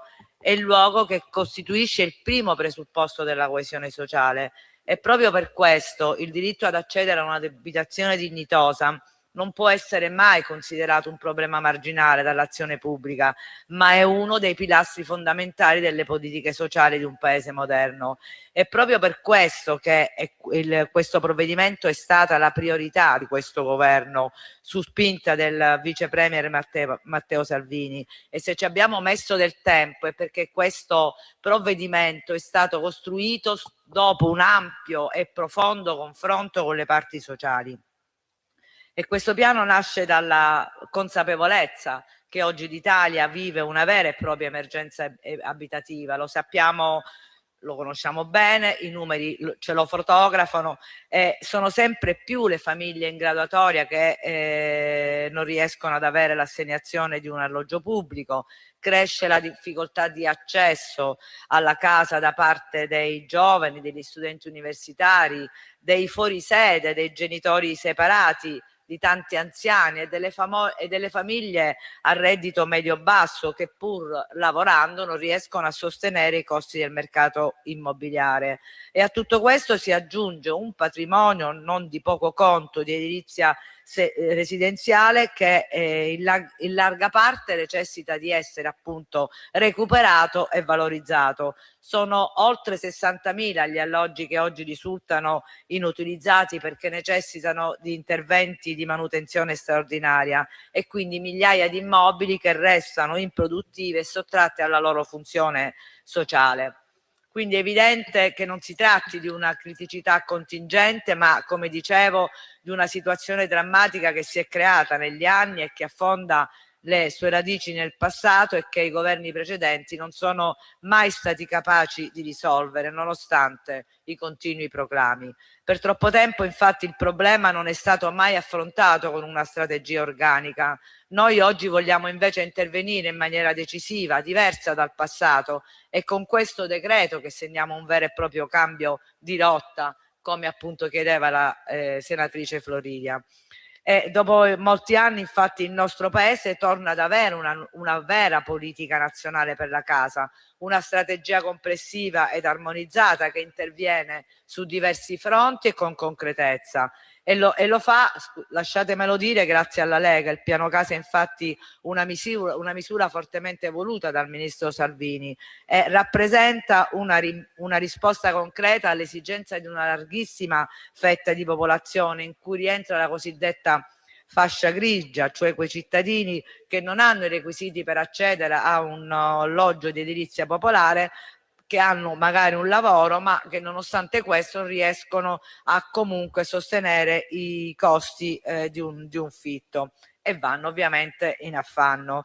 Ecco, con questo piano casa, partendo proprio dal recupero del patrimonio immobiliare pubblico inutilizzato, diamo risposte anche a questa parte di cittadinanza, per di più coniugando le esigenze dei cittadini con la sostenibilità ambientale, cioè riusciamo a restituire rapidamente alla collettività milioni di abitazioni già esistenti e così facendo limitiamo al tempo stesso il consumo di nuovo suolo, rigeneriamo interi quartieri e miglioriamo la qualità urbana delle nostre città.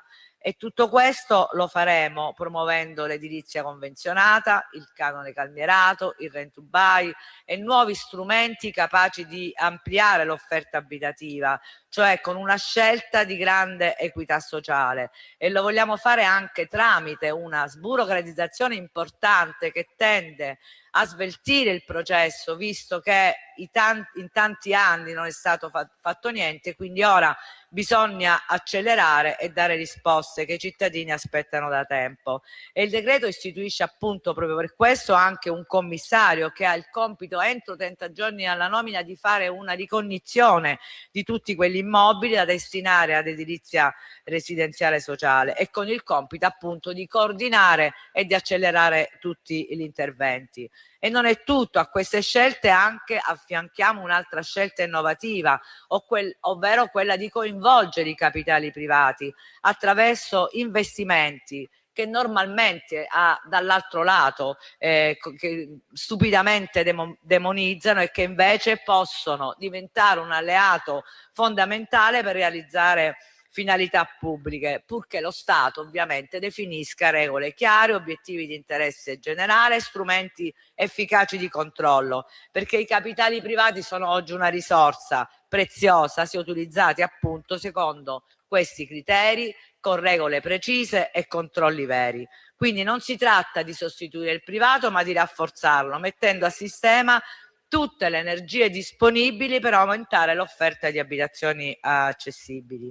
E prima di chiudere voglio fare 2 brevi considerazioni. La prima è che il valore di questo piano casa non si esaurisce solo nella sua dimensione sociale, ma è anche un importante strumento di crescita e di politica economica, perché ogni intervento di recupero edilizio significa infatti lavoro per imprese, professionisti, artigiani, lavoratori del settore delle costruzioni, quindi investimenti, riqualificazione urbana, occupazione, crescita economica e sviluppo, con benefici che vanno oltre quello che è il solo comparto abitativo. La seconda considerazione prende spunto invece dalle critiche che ho sentito sollevare oggi dal PD, ma d'altra parte era stato fatto anche alla Camera, che parlano di piano che fa speculazioni edilizie e che la nostra sarebbe una politica dell'abitare selettiva, attrattiva per i grandi investitori e le grandi operazioni immobiliari. Beh, scusi Presidente, ma è singolare che parole del genere arrivano proprio da quel partito che per esempio a Firenze, ora non si può dire ma è stata sempre una città in mano al PD, e ha aperto autostrade proprio ai grandi gruppi immobiliari stranieri, svendendo il patrimonio pubblico del comune, e su cui questi colossi stanno facendo loro sì grande speculazione, a volte anche nascondendosi dietro l'alibi della realizzazione di case e studentati a prezzi accessibili da riservare agli studenti, per poi invece creare interi complessi turistici di lusso con l'avallo proprio del comune. E un esempio recente è proprio quello del Cubo Nero, sorto sul vecchio e glorioso teatro comunale del Maggio Fiorentino. Doveva essere un complesso abitativo per i fiorentini meno abbienti e invece ora magicamente un complesso di residenze di lusso per turisti di proprietà ovviamente di holding immobiliari estere, e su cui oggi c'è anche un'inchiesta della magistratura. Ho ancora un altro esempio denunciato proprio ieri da alcuni giornali relativo allo storico palazzo Vivarelli Colonne in pieno centro storico, venduto, anzi svenduto dall'allora sindaco Nardella a 1/10 del valore rispetto a quello che ricaverà il nuovo proprietario, straniero anche lui, dalla vendita degli appartamenti extra lusso che sta costruendo e che vanno a concosti a circa oltre 25.000 euro al metro quadro.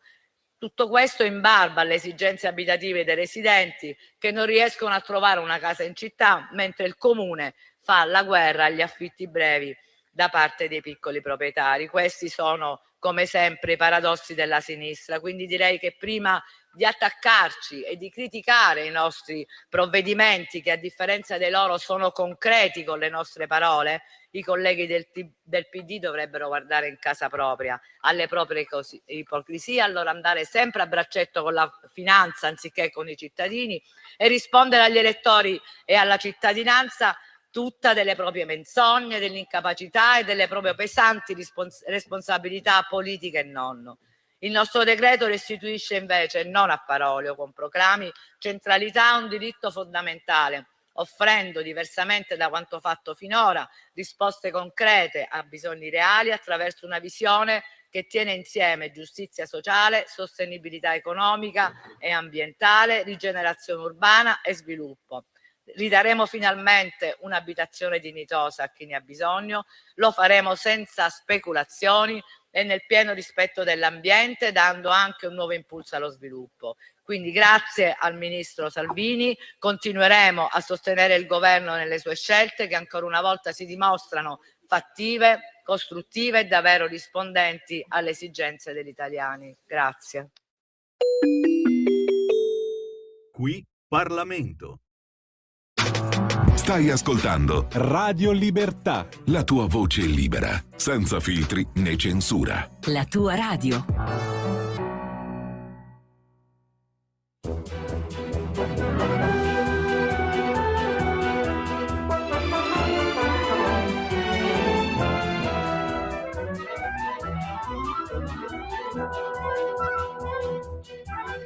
Quando spunta la luna a mare chiaro, ora le pesci non ci fanno l'amore. Se ne votano l'onde dell'umare per apriezze cagnano colore. Quando spunta la luna a mare chiaro. A mare chiaro ci e la passione mia c'è tizzulea, nuda la fanattola, in la testa passa l'acqua de sotto murmurea, a mare chiara c'è sta una finestra.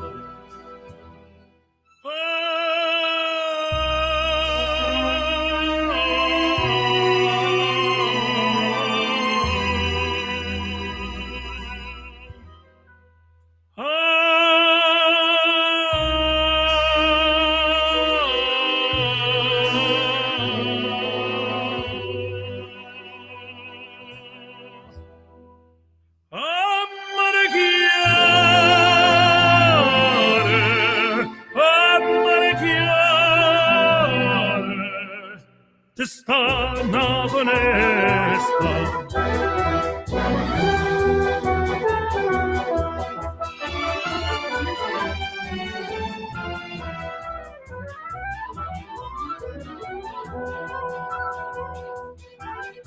Chi dice che le stelle sono lucenti non sa per spocchi cadute in fronte.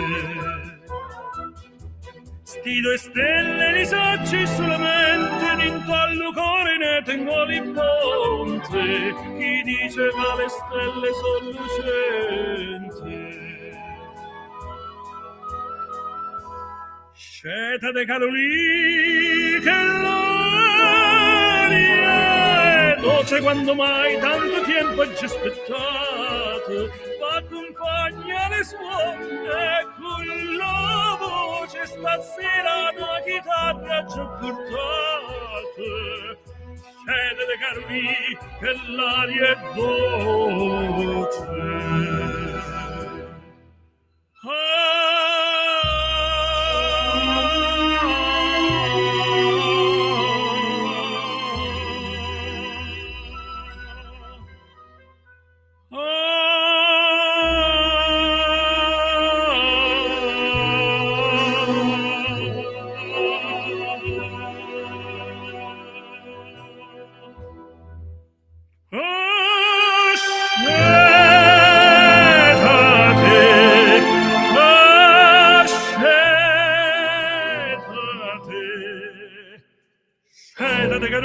Che l'aria è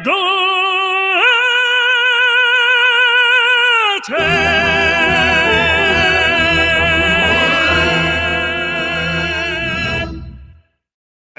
mia trasmissione è anche cultura, cosa pensavate? Pufui, Mare Chiaro, Luca Minnelli, domenica 26 luglio, ospite al Dragostean Pop Song a Roma, via Coldilana. Si cimenta qui nel capolavoro storico della canzone classica napoletana, datato 1886, interpretato dai più grandi tenori artisti, partendo da Tito Schipa, Roberto Murolo, Sergio Bruni.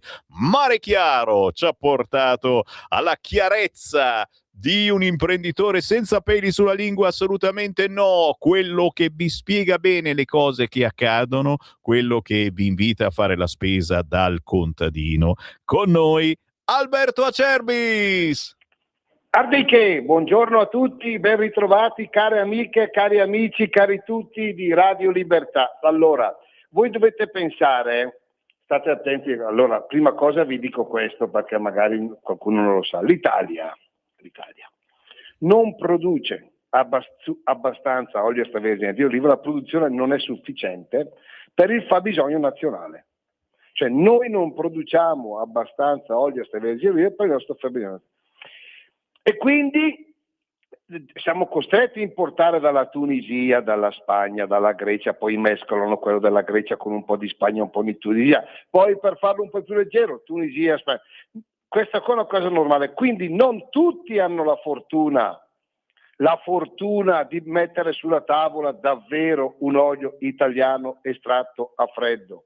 Non tutti hanno la fortuna di dire orco cane guarda, ho qualche problemino di digestione, il medico mi ha detto di mangiare cose sane, di usare un olio importante. Non tutti hanno la possibilità di avere le analisi chimico-fisiche dell'olio che stanno usando, che non sono le 3 cosine dietro l'etichetta, con le cose lì anche un olio da 2,50 € le deve avere. Ma gli è furbi.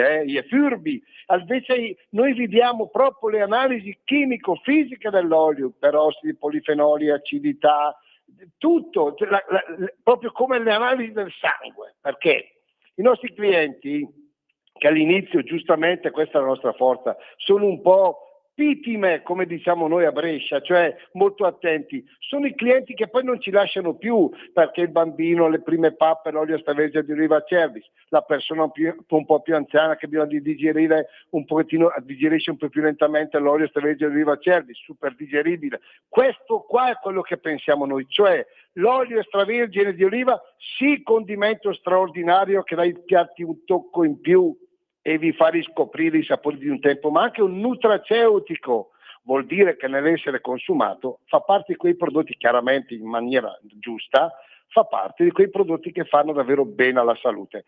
E partiamo dall'inizio, poi vi faccio l'offerta. Quando la mamma finisce di dare la tetta al bambino, perché si chiama così, deve fare le prime pappe, cosa dice il pediatra alla mamma? Signora, nelle prime pappette gli metta un cucchiaino di olio extravergine di oliva. Con tutto il rispetto non gli dice metta il burro, l'olio di semi, l'olio...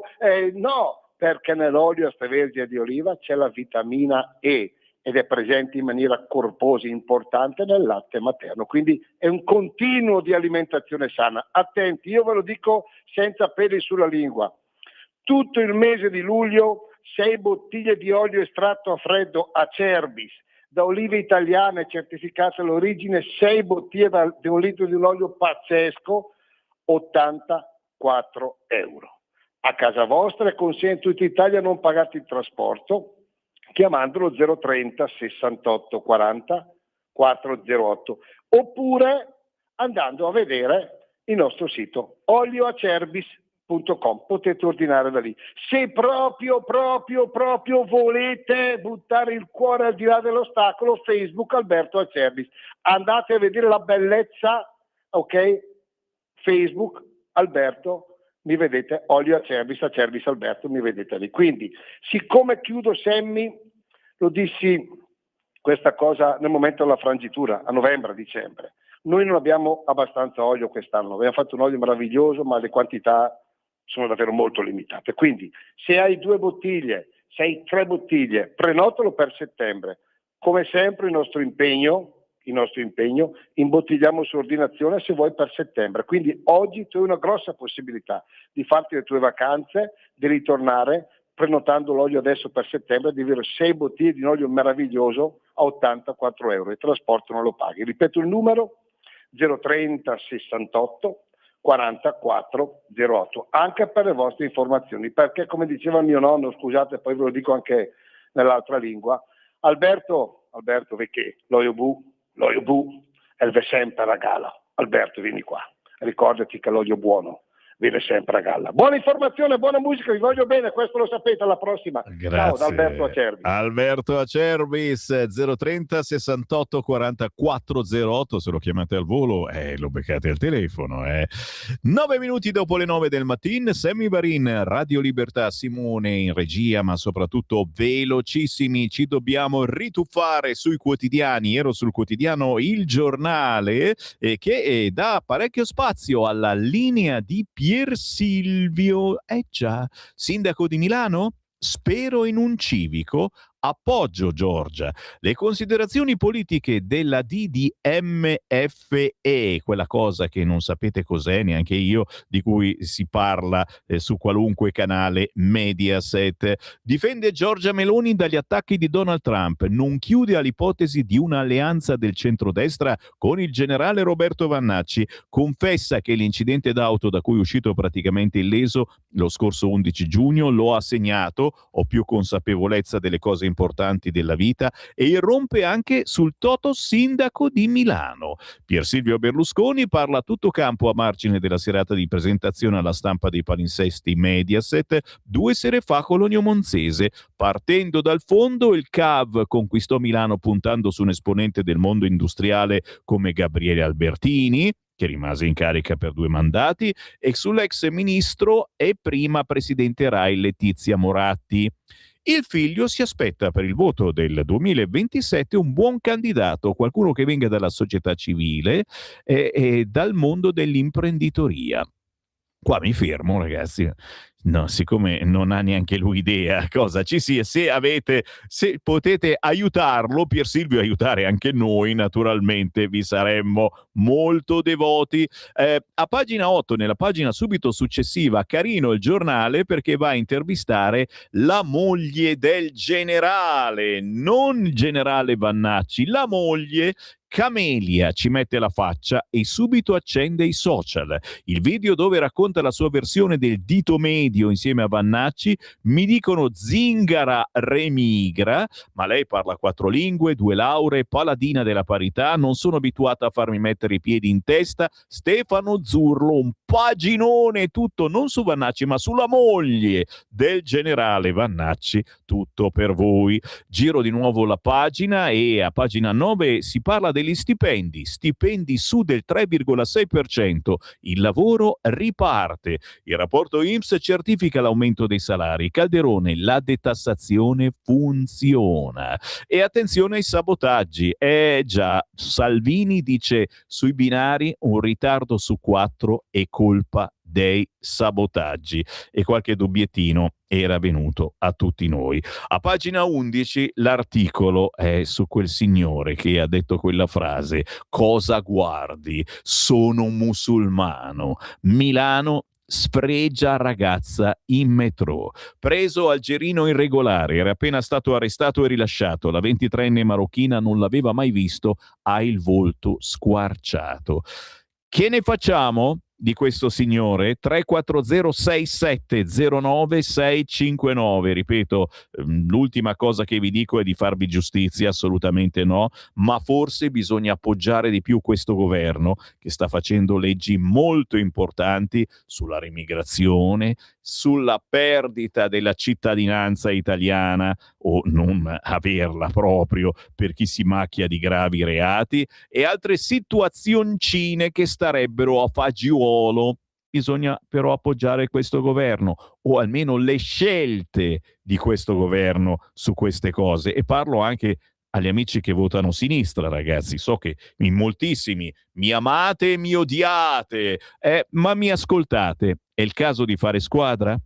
Oppure facciamo una bella estate in bici. Così titola il quotidiano Il Giornale a pagina 21, l'estate in bici. Viaggiare pedalando, da moda ambientalista a turismo alternativo. In Italia 50 milioni di presenze ogni anno e un giro d'affari da oltre 6 miliardi. Ecco gli itinerari migliori. Dai, ti danno anche le strade da fare, la ciclovia del Trasimeno, il giro ad Anello del Gargano, la ciclovia Via del Mare, anche Simone fa queste cose, bravo, paginoni a pagina 21 del quotidiano Il Giornale se volete qualche buona idea. Passiamo sul Tempo, il Tempo si occupa in esclusivo delle fatture cinesi, erano gonfiate. Doppio clamoroso sviluppo dell'indagine del Tempo, la Cina aveva avvisato le nostre autorità su prodotti e forniture non idonee. Chi e perché ha deciso di non tenerle adeguatamente conto di quelle informazioni? E poi il tema cruciale, come si spiega il divario tra il prezzo pagato dall'Italia e il costo effettivo molto più basso della produzione cinese? Elementare, i consorzi cinesi hanno presentato fatture a fortissimo sospetto di essere gonfiate. Ecco come è nato il maxi profitto. Tutti i dettagli a pagina 3 con Daniele Capezzone. Entriamo all'interno del quotidiano Il Tempo e appunto, eccolo qua, intervista ad Alice Buonguerrieri di Fratelli d'Italia. Commissioni anomale potrebbero essere la metà dell'importo totale, fino a 600 milioni di euro. Il tassello mancante? Ora è necessaria una perizia economica per risalire al costo delle mascherine cinesi. Le fatture cinesi erano gonfiate, così si spiega il divario tra il prezzo pagato dall'Italia e il costo effettivo molto più basso della produzione in Cina. Giro la pagina, altro che calcio, Francia-Marocco, seppure da noi c'è il rischio banlieue. Polemiche sull'installazione dei maxi schermi in piazza. A Torino vengono tolti, mentre a Bologna vengono aggiunti. E proprio questa mattina alle 11:45 ci collegheremo con a Bologna, c'è la nuova segretaria Valeria Gamberini che ci racconterà molte particolarità di questa bellissima comunque città che è la città di Bologna. Ne parla comunque il quotidiano Il Tempo a pagina 8, che parla anche di Toscana. Quote trans in Toscana? Aveva ragione Il Tempo e la regione fa retromarcia. Dopo il nostro articolo sul bando che prevedeva una riserva del 50% per non binari e trans, la giunta toscana cambia i criteri. Già, avevamo ragione noi, nessuna volontà discriminatoria e solo un po' di lucido buonsenso. Il quotidiano Il Tempo, nel silenzio dei giornali pettinati della sinistra, aveva denunciato un avviso pubblico finanziato dalla regione toscana per l'inserimento di disoccupati nel mondo del lavoro, un bando nel quale era prevista una riserva del 50% per donne, persone non binarie e trans. Ieri Palazzo del Pegaso ha risposto a un'interrogazione di Fratelli d'Italia e i nipotini di Carlo, Max, Fiorentini, Pisani e Livornesi sono dovuti correre in farmacia per comprare una scorta da famiglia di Malox. Sulla quota di posti riservati a donne, persone non binarie e transgender del progetto di formazione per l'inserimento lavorativo c'è stoffa per tutti, finanziato dal bando della regione toscana. È arrivata la clamorosa marcia indietro. A annunciarla è stato l'assessore regionale al lavoro Lenzi. Sulle modalità operative di verifica, l'agenzia capofila ha chiesto di poter attuare delle correzioni sulla formulazione iniziale, in quanto sono state individuate alcune criticità nelle attività di valutazione preliminare. Questa è la frase molto criptica. Andatevi a leggere l'articolo. Oggi ne parla il quotidiano Il Tempo, che poi a pagina 9 parla degli ultimi sondaggi pre-estivi e dell'uso politico dei dati. La lettura delle rilevazioni racconta un'altra realtà rispetto alla media. Ai media. Minimo ormai lo scarto tra campo largo e centrodestra. A sinistra però pesa l'incertezza su programma e protagonisti. Narrazione contro realtà? Nelle ultime settimane sui media si ripete la crescita di Futuro Nazionale, manda in crisi il centrodestra, ma i sondaggi dicono altro. E qui naturalmente dovete assolutamente tuffarvi in questa emozione. Vi leggo solo qualche riga, solo Luigi Crespi, naturalmente il sondaggista. Mettiamo un punto sul tema dei sondaggi prima della pausa estiva, quando gran parte degli istituti sospenderà le rilevazioni per riprenderle con la riapertura della stagione politica. Parto da una cosa che forse sorprende: il problema non sono i sondaggi, il problema è il racconto che se n'è fatto. Negli ultime settimane si è consolidata una narrazione quasi unanime: la crescita di Roberto Vannacci manderebbe in crisi il centrodestra, spianerebbe la strada a campo largo, suggestiva, ma non coincide con quello che emerge dalla ricerca di mercato e dai sondaggi d'opinione. Chi guarda con attenzione il lavoro degli istituti sa che il quadro è più articolato. I migliori istituti, quelli che seguiamo stabilmente su Brand Politic, raccontano una competizione ancora apertissima. Circa metà delle rilevazioni assegna un vantaggio, almeno un pareggio, al centrodestra. L'altra metà vede avanti il campo largo. Non esiste quindi quella convergenza che molti titoli di giornali hanno cercato di accreditare. E questa non è un'opinione. I marcatori che differenziano i valori in campo sono tutti all'interno del margine di errore statistico e sono gli stessi istituti di ricerca a dire con chiarezza che il risultato dato può essere anche l'opposto di quello segnalato.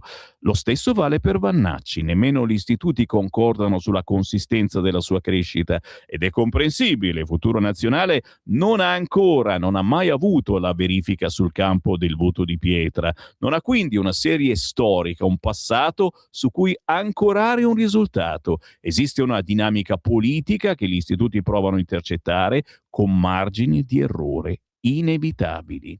Tan, ta, da, da. Che ne pensate? 340 6709 659. Attenzione alla pagina 15, ne abbiamo già parlato ieri. C'era un articolone sulla Stampa che i data center si stanno comprando le centrali idroelettriche perché hanno fame, o se preferite hanno sete di energia.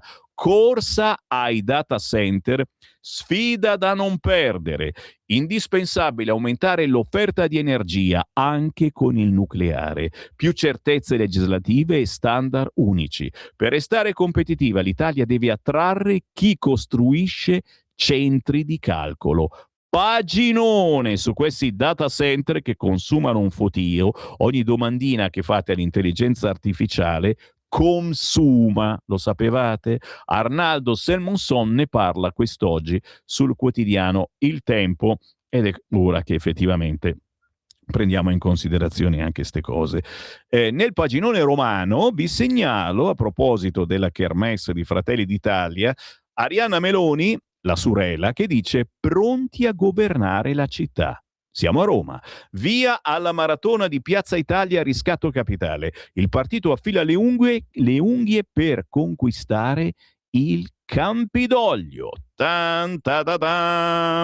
Andiamo su Repubblica, ultimi minuti. I raid chiudono Hormuz, il Cremlino dopo Ankara, America ambivalente ma Trump aiuti la pace, ma soprattutto, eccola qua, pistole come souvenir a tutti i leader. Il dono di Erdogan imbarazza la NATO.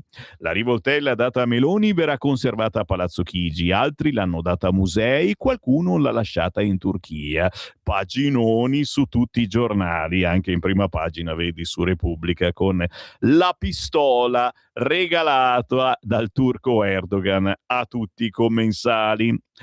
Anche Repubblica, e deve parlarne, tensioni nel campo largo, in forse la piazza a Padova. Conte, sono stato frainteso sui russi. Critiche alla gestione dell'evento di Napoli. Il PD, non temiamo il confronto con la gente. Il secondo incontro però verso il rinvio. Se vi interessa, è stata obbligata a parlarne anche Repubblica. FN in crescita. Allarme a destra, vertice di governo sulla sicurezza, siamo su Repubblica. Il tavolo voluto da Meloni con i capi delle forze dell'ordine, Salvini, più militari nelle stazioni, Crosetto dice no.